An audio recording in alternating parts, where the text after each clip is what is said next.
Mr. Vijay, 1-0. Yeah. I mean, where do we start, mate? Where do we start? Where do we finish with this? What do we do? Well, I think when it comes to Chelsea, nothing starting and we can't finish. I mean, that's definitely it. But as we said at the top of the show as well, um, there it's just beyond words, isn't it? It's absolutely embarrassing. I mean, it was a sure win for Chelsea. We should have been a routine win. Southampton haven't won a game for absolutely ages. They've just sacked their manager.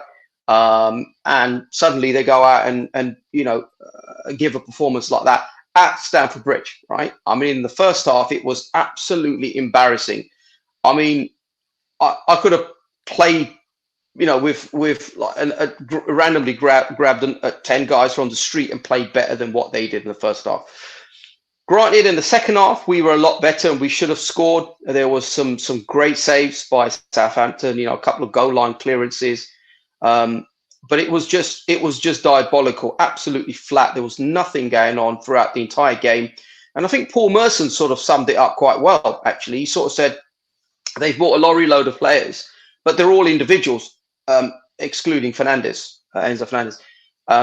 They're all trying to sort of, spark into life and sort of show that they're the best. And it just wasn't happening. I mean, João Felix, I bought him into my FPL team thinking he's a guaranteed scorer. It was just not happening. And these aren't bad players, right? I mean, they're not bad players. I mean, anybody in the league would want these players in their teams. And I'm sure if you moved any of them on, they would be far more effective than they are at Chelsea right now. But the problem with Potter right now is that he's been given a load of players, and those players are not, they're not youngsters. They're not coming through, the reserves, academies, etc. They're all internationals. They're all sort of first team starters, and they're all looking at the manager saying, I want to play. So I don't know if this guy is trying to sort of balance that a little bit with, okay, I need to keep him happy, so I should be playing him. And he's not playing the right team, because I think one of the things that I've seen over the last few years is, and we've seen it with Arsenal, we've seen it with Liverpool teams in the past, is that there's a consistent sort of 12 or 13 players that play every game. Not obviously 12, 13 in one game, but there's a consistent set of players. Your Salahs, like, for example, and you've seen it now with Arsenal yesterday as well. So, there's a set plays. Okay, they'll tweak it here and there, the Party's out, they bought in a Jorginho, but when he's back, he'll probably be back in there, Jorginho back on the bench. I just don't see that with Chelsea. It's too many changes. Maybe he's trying to find players that fit his system. And he doesn't know his best 11 right now. And although I said in the last few weeks that, we've got to give Potter time, he's been given a load of players, he needs to sort of have time. We're not seeing, as Chelsea fans, we're not seeing progression. We're not seeing some sort of plan. The last game that we played, not the Southampton one, the one we played, Dortmund. I can't recall now. Dortmund, yeah. There was some pockets of play there. We looked okay, but it was just like, in 90 minutes, that was all of about 5 minutes in parts.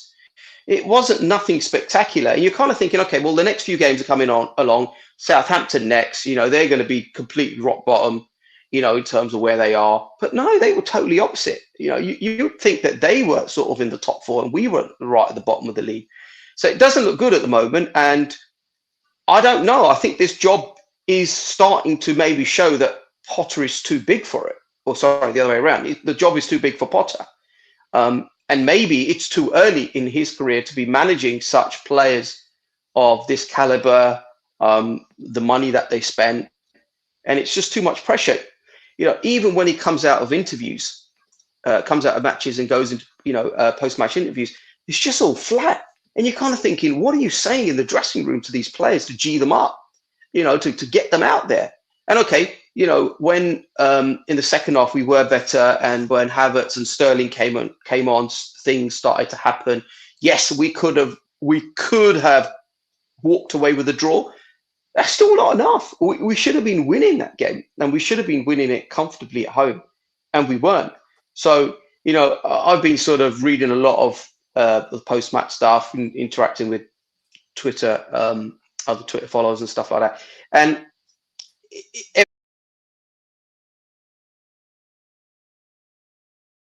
interacting with Twitter, other Twitter followers and stuff like that, and everyone's of the same opinion. I mean, there is a group that are Potter out, and they've definitely been saying that since day one. But even the ones that were saying, well, give him some time, let's see what he can make of it, are now starting to turn and say, oh, I think maybe he's just too, the job's too big for him, and he needs to go. One fan sort of said that if he was under Roman, he would have been sacked 3 times over. And you can't help but think that that's absolutely the case. I mean, we haven't, I've forgotten the last time we won a game. I mean, that's not what you associate with Chelsea. And yes, you could say, yeah, you've been a bit spoilt in the past, but a club like Chelsea should be winning most weeks. Vijay, can I, before we open up the debates, everyone, just one question to you, mate. I'm looking at these numbers here, and stats do give us obviously some idea of what happened in the game. Big chances 2, big chances missed 2. Dortmund, you missed your chances. The Kai Havertz not finishing, the players up top not putting their, eating their dinner.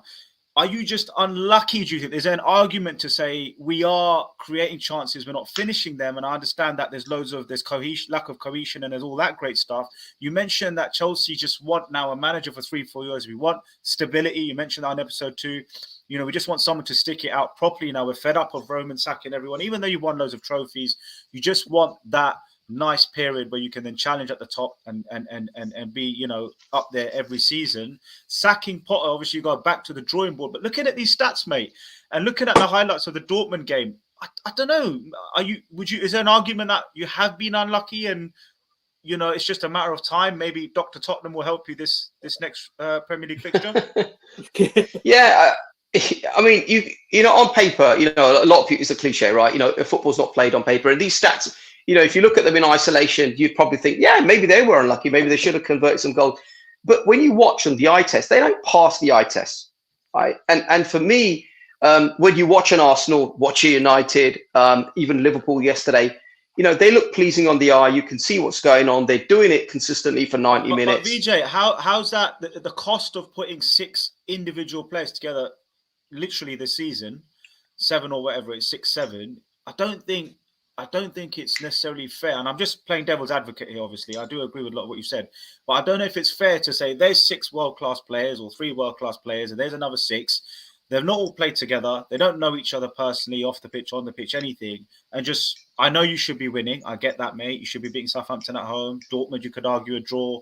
But, mate, are we being too hard on Potter, considering he's just had a load of stuff thrown at him? Even though there is a load of quality and money thrown at him, he still has to get them to play together. He still needs time to implement his philosophy on those players. Do you think Chelsea fans are being too quick to say, get him out now?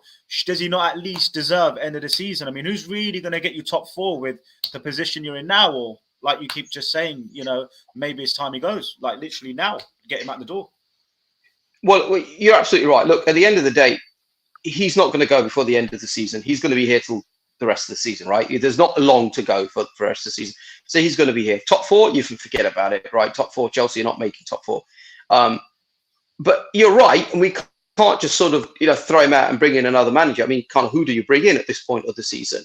But at the end of the day, what you want to see is things starting to happen. I mean, we had Everton, right? That played the other day against Arsenal, right? They had new manager belts, right? A new manager comes in, G's everybody up, and they go and beat an Arsenal.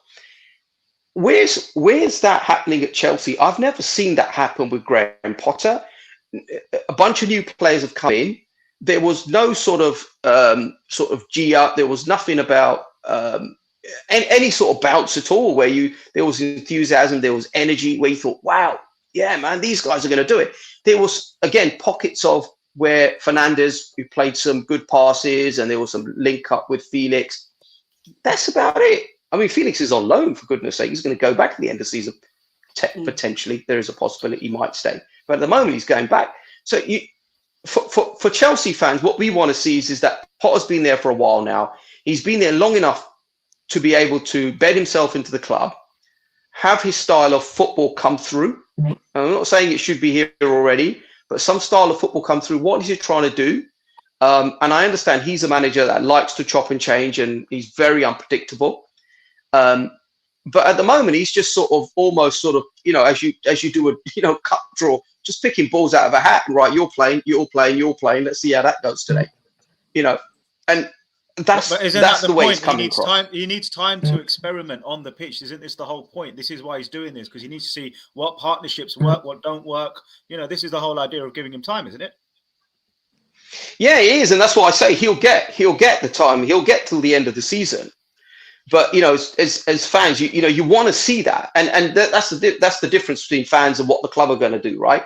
He'll get till the end of the season, and if he miraculously does change it around, and we do see a style coming through, we do see, okay, he's going towards this direction, then fine. He'll stay on and maybe be a legend for us. Who knows? He'll be a next Arteta or something. But at the moment, you're not seeing that. So the fans are asking the questions, and rightly so. They're asking questions.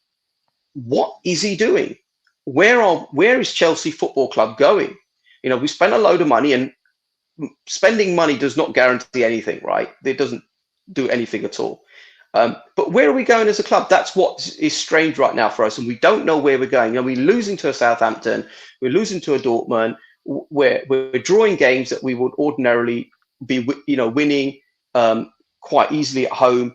What's going on? Even when Tuchel was sacked, he certainly wasn't sacked for his performances on the pitch. There was obviously some disagreement behind the scenes, but we've just never gone this long where it's been like this. And maybe us Chelsea fans are spoiled. Maybe we just don't know how to be patient. Yeah, I think he should be playing. It's a tricky one because he took charge in September, right? So it's been 5 months. And then Chelsea's got a new director of football, the former RB Leipzig guy, who's only 36. Mm-hmm. And how much input does Potter have into acquisition of Fernandes or Mudryk? Does Bowley just go and buy these players because they're the flavour of the week or the month? And Enzo Fernandez for the World Cup, for example, and then they're throwing all these players into the team, and he's somehow got to manage them. It's hard, right? It might be a bit too much for him. Who knows? What I read today is that the management team at Chelsea, they're going to stick by him, and they're not going to make the change. I think they've got to give him at least a pre-season. You've got to give the guy a chance. And Chelsea will buy more players in the summer as well, probably a striker. That's what you need, don't you? But this Fofana guy is quite highly rated as well. So you got some young players. And Mudryk didn't play, did he, over the weekend? Or he must have been on the bench. So it's going to be disjointed. Yeah, it's going to be disjointed until the end of the season. It's just so many players. That's just how it's going to go. You're rebuilding as well. Yeah. You're right. Go on, mate. Sorry, go ahead, G. I've spoken enough. No. It's your club, boy. You go. No, I was just going to say, these players were bought in January, right? January wasn't a long time ago. Potter's been there, way before January. And okay, there was loads of injuries and stuff, but nothing's changed, right? Take these players out, put those other ones in that were playing in December, and the performances are exactly the same. Yeah. I think that this is the issue, right? Like, if it was any other club, I think he gets the time. I think Potter's gone. I think the Southampton result is just another nail in that coffin, because if you go to Accrington Stanley, you're probably going to lose now.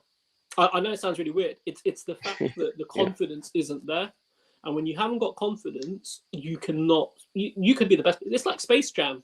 Do you know what I mean? Like, they've just lost their power. They don't know what they're doing. They can't seem to put it in the back of the net, and that's always going to be the thing that precurses. Yes, you get a new manager bounce, and suddenly you might score 6-0 in your first game when you put your new manager in, right? And the other thing is, he's not being backed up by a decent backroom staff, because even though he's quite quiet and doesn't, sort of rile people on the touchlines, I think there needs to be other people within the football club that do that. And believe it or not, Arteta was a really quiet guy when he was a player. Yeah. It's only when he became a manager, he became a total nutcase and went up against Klopp, right? But just in general, you need to be able to transfer that enthusiasm from the sidelines to the pitch, right?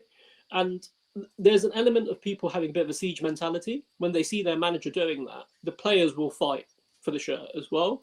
You don't see that at Chelsea. You can take the best player in the world in Enzo Fernandez right now in terms of price value, right? But he's still not going to single-handedly win you all the games, right? It as someone said, they're trying to build like a Galacticos, like the Real Madrid team was. But all of those players had a way of playing together with a finished product and a world-class manager, right?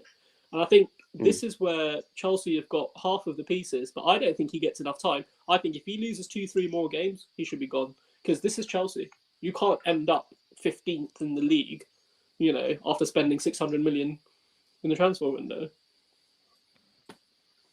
I think he needs to play Sterling more frequently. Like whenever he's playing on the pitch, like he's doing something, creating chances. What's your view, Vijay, on why he doesn't start and why he's not getting enough game time? Sterling. Sterling's been injured. Yeah, he's been injured. He's been injured. So, right.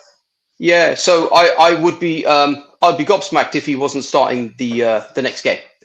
He's a first teamer, right? He's the first. You know, he's the first couple of guys that he'd be. You know, people like him, Enzo Fernandez, Thiago Silva. You know, obviously he can't play every game. You know, these guys are sort of pick themselves, aren't they? So you're right. When he plays, the team is different. And yesterday, he probably should have had 2 goals. But, you know, we didn't get them, and that's the point. You have to judge people on what they've got, not what they could have got. Yeah. And then the second point, do you not think they just need to, they've got money to burn and they're spending money, just go out and buy a proper striker in the box, kind of like a Haaland or Alan Shearer, Harry Kane type of player? Because you had like Romelu Lukaku, that didn't work, but like it just looks like everyone's feeding the ball into the center of, you know, right, you know, in front of the goal. No one to head it in or poke it in. They just need an out-and-out striker. It doesn't feel like. Yeah, I agree. Yeah, I agree. I mean, Fofana, who's on the graphic, did play, and he looked actually quite decent, to be fair. And he only played the first half. But you're right. We need an established striker. And yeah, I wouldn't be surprised if there's one coming in summer. There's been a lot of talk about a few different names. But yeah, maybe that's the missing piece of the jigsaw, but so was Lukaku, and you saw how that played out. Just the last question. Your new defender, Benoit Badiashile, or however you pronounce him. Like, what's your views on him? Like, whenever I've seen him, do you think he's strong enough in the Premiership to kind of withstand, you know, the pace of the strikers that we have in the Premiership? Or do you think they just? Yeah, he's actually been okay. Yeah. Yeah, I think I don't think yesterday was great, and I don't know if Koulibaly seems to put, you know, sort of strike some fear into him. But you know, when Thiago is playing, I think Badiashile he's been really good.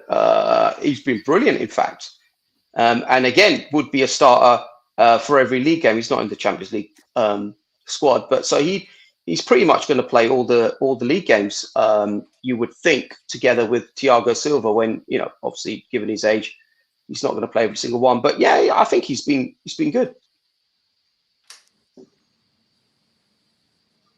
Anyone else? Hash, Zully, wanna, before we move to Man City, lads, any other points to be raised on Chelsea? Is it Potter out? Is it Potter in? Is it Potter wait? He's 4-1 to get sacked, isn't he? He's the next manager most likely to get sacked now, according to all the bookies. Maybe he doesn't know who he wants to bring in, Vijay, because you don't just sack a manager. Well, you can, but you need to have that plan B. Maybe they're doing their due diligence on who's available. Does Jose want to come back, do a little stint? You know, maybe it's that. Maybe he will sack him, but it's just who do you bring in? And I was going to ask you, if you do want to bring in a manager, is there anyone that is an obvious one, or do you think it's a case of just going through the interviews? Is there a burning one out there that you think would love him in? He's available. There's Poch, there's Zidane. You know, there's a few big names out there. Hansi Flick's been spoken about quite a bit. I mean, who knows, Josh, at the end of the day. I think Zidane. I mean, he knows how to manage egos. He knows how to manage big players. Yeah. I mean, you know, from this point, I'd like Pot to succeed. Obviously, I would. It would be nice, and I said that, you know, at the very beginning as well, weeks back. But you sort of wonder, didn't you? You walk into a dressing room and you've got these players, big boy players, and they're looking at a Potter and they're probably thinking, yeah, you absolutely smashed it, you know, in what is it, league out in the Nordics. And then you did quite well with Brighton, but they're still doing quite decent right now with that manager. And they've lost a lorry load of players to Arsenal and us. So exactly what did you do, right? So there might be questions like that going on there. Suddenly, as Zidane walks into the room, and it's a different story, right? Everyone's looking up, and they're right behind him. Like he's a Klopp type character, isn't he? So you can sort of see that, and I just wonder if some of that is playing out. You're like, oh gosh, what is this? Does this guy really know what he's doing? Especially when they're losing to teams like Southampton. You look. Mason Mount's probably thinking, what's going on here, sort of thing. I think the other thing is as well, mate. They're not Premier League experienced players, and you can go and buy great talent from Europe, But a Southampton team will come along, or whoever will come along, Premier League experience. They know how to win in the Premier League. There is an art of winning in this league, which is why a lot of players take time to settle. We've had it ourselves with Sonny. Sonny was crap in his first season. And there is a first season syndrome in the Premier League. And some of these players might be world beaters in 12 months' time. And we're sitting here going, Fofana's amazing, the likes of Felix smashing it and Mudryk smashing it. So we have to give Potter a bit of slack, for the fact that he's just got non-Premier League players. I mean, how many Premier League players did you sign in the window? Really established Premier League players. Arsenal, when they got Trossard, bang, off you go. Jorginho, off you go. These guys don't have Premier League experience. And I think it's unfair on Potter just to suddenly overnight say, right, go and play in the best, quickest, hardest, most physical league in the world. And Southampton turn up without a manager, but with a cohesive team that's been playing in the Premier League and do a job on you, and Nottingham Forest, who we move on to next actually now, did the same thing to Man City. They hustled. I mean, Man City were unlucky. Before we close off on Chelsea, if there's anyone else who wants to make a point, I was just going to finally, go for it, man. Just a quick one. G, you might remember this. So you see when Sancho signed for United, he went 7 games without scoring a goal. Yeah. They put that 007, Sky Sports. Yeah. I'm just waiting for that for Mudryk, Sancho scored a good goal though today, so give him a second season. But how many games has it been Mudryk hasn't scored? Probably games. Yeah. It's only about. Yeah, exactly. I was going to say he's played sort of 50 minutes, 40 minutes, 20 minutes. He hasn't played a full game yet, but he hasn't scored. To answer your question, that's fine. Give him a couple of games. Yeah. Lads, we'll move on to Man City, but thanks, Vijay. Appreciate it. I don't think there's an easy. It's easy to say Potter out. It's easy to say anyone out these days. Fans. We can be fickle, but we have to look behind that and see what's going on in the club. There's so many new faces, man, that are from Europe, and I think Potter deserves time to get it right. But I completely agree with your point that show me some money if you're not going to show me all the money. We spoke about Arsenal with Arteta. We could see the youngsters coming through. We could see. Patterns of play with Arsenal, even though, and they beat Chelsea, didn't they, 3-0 in that season where people are saying Arteta out. So I think Chelsea are 3-0 away from giving him 5 games. And he just needs that one result. And you've got Spurs next. And you used to call us 3-point lane, and I don't know if you still do, mate, because it might be the same next weekend because Spurs always lose. We always lose to Chelsea, mate. And you know what? I'm dreading it. Like, it's almost to a point if someone said, do you want to draw? You can have that now. And I'm thinking, I might take that. It's Chelsea again. Because Tottenham fans cannot deal with, Tottenham players cannot deal with the Chelsea fixture. It's just a psychological thing, man. You got nothing to worry about. You got nothing to worry about. We'll see, mate. We'll see. I'll clip that, mate. I'll have it on repeat every day.